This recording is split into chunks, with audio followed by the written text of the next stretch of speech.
एक बार की बात है, एक बहुत ही शक्तिशाली रियासत थी, और रियासत का जो भी राजा हुआ करता था वो बहुत ही सक्सेसफुल राजा माना जाता था। और उस रियासत की ख़ास बात ये थी कि जो भी वहाँ पर राजा बनता था उसे सिर्फ़ 1 साल के लिए राजपाट चलाने का अवसर मिलता था।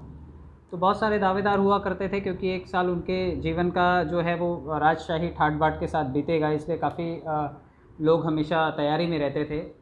तो एक बार एक राजा की बारी आती है और उसे चुना जाता है, लेकिन चुनने से पहले पुराने राजा की विदाई की जाती है, क्योंकि 1 साल के बाद कार्यकाल समाप्त हो जाएगा।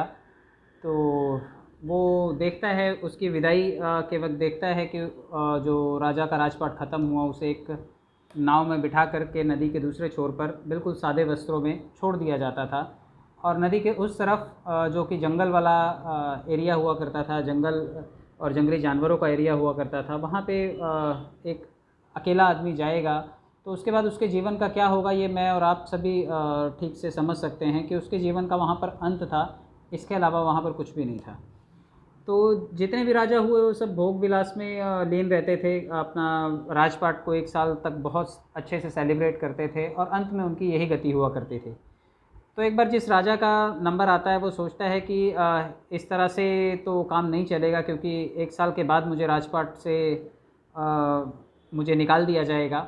तो वो कोशिश करता है कि मैं अपने 1 साल के कार्यकाल में ऐसा क्या करूं जिससे कि मैं आने वाले भविष्य में मैं कुछ अच्छा कर पाऊँ। तो वो सोचता है कि चलो कुछ तो क्रिएटिव करता हूँ मैं, जिससे कि मेरा जीवन यहाँ से जाने के बाद भी, इस राजपाट को छोड़ने के बाद भी अच्छा रहे।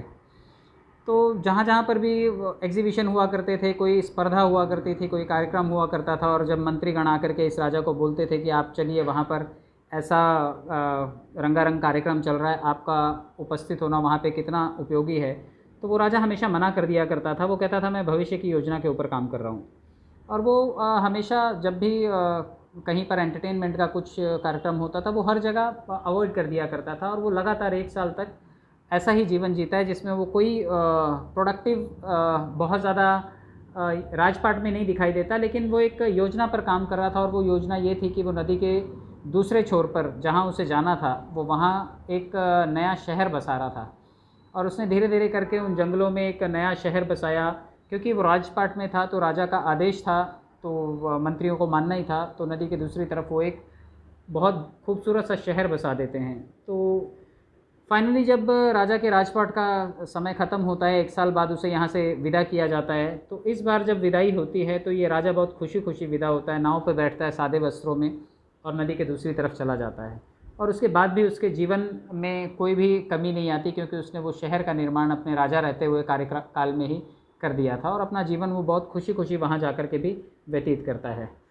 तो स्टोरी यहीं ख़त्म हो जाती है। मैं आपको इसका तात्पर्य समझाना चाहता हूँ कि जब हमारे पास पावर होती है, जब हमारे पास काम में कुछ अच्छा चल रहा होता है, या हमारे पास पैसे का फ्लो अच्छा होता है, या जीवन में हम थोड़े बहुत सफल होते हैं, ऐसे वक्त में हमें भविष्य की योजना, भविष्य के लिए सेविंग, भविष्य के प्रोजेक्ट पर हमें काम करना चाहिए। क्योंकि अगर हम उसको टालते रहेंगे तो यकीनन आगे चल कर के हमारा नुकसान होगा। लेकिन अगर हमने भविष्य की योजना को योजनाबद्ध तरीके से काम किया, तो आने वाले समय में भी हमारे लिए परेशानियाँ उतनी दुखदायक नहीं होंगी जितनी कि लोगों के जीवन में हुआ करती हैं। तो आप भविष्य की योजना बनाइए।